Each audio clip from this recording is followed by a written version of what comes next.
Turnamen bulu tangkis yang digelar di Gor Primer Desa Cibirim, Kecamatan Cisarua tidak hanya menjadi ajang perebutan gelar juara, namun juga menjadi wadah untuk menjaring bibit-bibit atlet berbakat di Kabupaten Bogor.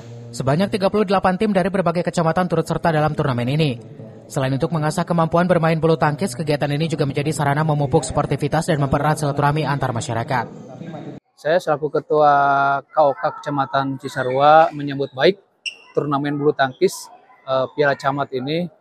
Memang ini hanya untuk untuk badminton, karena memang badminton ini cukup tinggi antusiasnya ya dari masyarakat, terutama mungkin dari kalangan junior.